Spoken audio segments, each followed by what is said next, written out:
السلام علیکم مینوالو، زه اسد جزفری دی. دا یو کلام تاسو سره شیر کوم.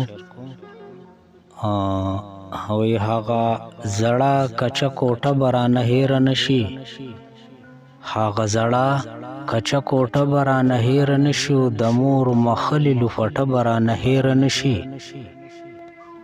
چې به کوټه سسیده مور به مې کې خوله ورته، چې به کوټه سسیده مور به مې کې خوله ورته، او هغه بېسنډو پتیله به رانه هیره نشي.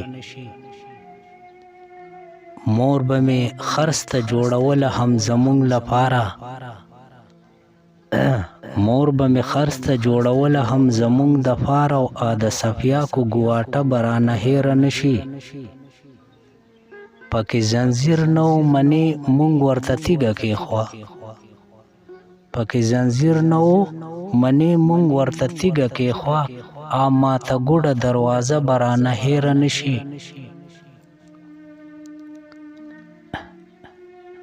چې هر اختر کې به وړو ورپورې ټوکې کړلې،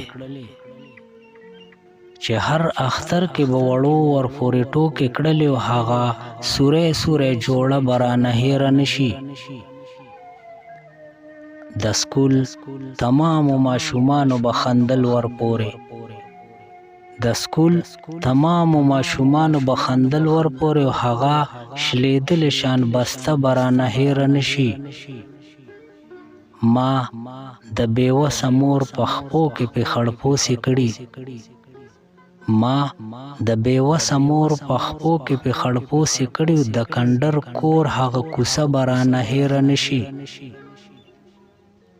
مور به مې ټینګې خپلو سترګو کې ساتلې اوښکې، مور به مې ټینګې خپلو سترګو کې ساتلې اوښکې، او د مور لویه حوصله به رانه هیره نشي.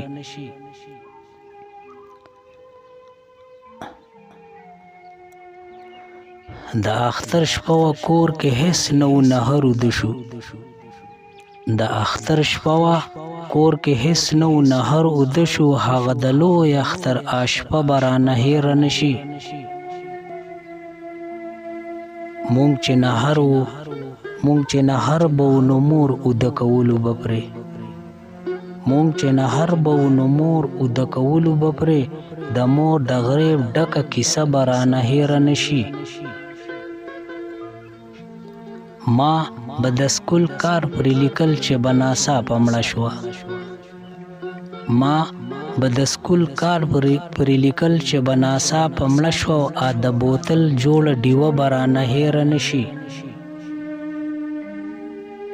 بېوسه مور چې مې د تره د کوره تشه راوړه، بېوسه مور چې مې د تره د کوره تشه راوړه، او هغه ماښام تشه کاسه به رانه هیره نشي.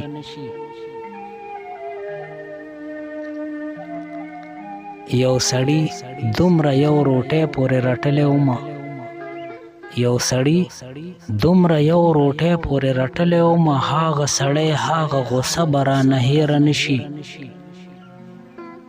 زه د 6 کاله وم چې پلار مې دماکه کې لاړو، زه د 6 کاله وم چې پلار مې دماکه کې لاړو، هغه سنګینه حادثه به رانه هیره نشي.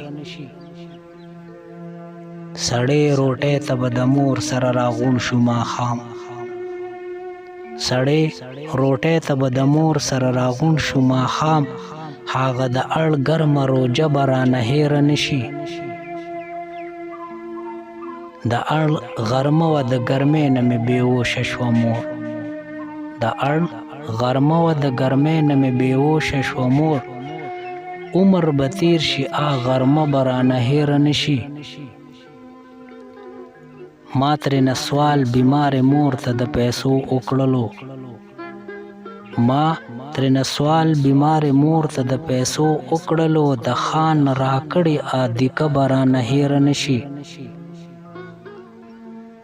مور مې اسد جزا خښه شوه پردي کفن کې، مور مې اسد جزا خښه شوه پردي کفن کې، او هغه بېسو د جنازه به رانه هیره نشي، هغه زړه کچه کوټه برانه هیر نشو د مور مخلی لپټه برانه هیر نشو بیوسه مور چې مې د تره د کوره تشه راوړه هغه ماښام تشه کاسه برانه هیر نشي مور مې اسه د جزه خخه شوه پردي کفن کې او هغه بې سوده جنازه برانه هیر نشي والسلام.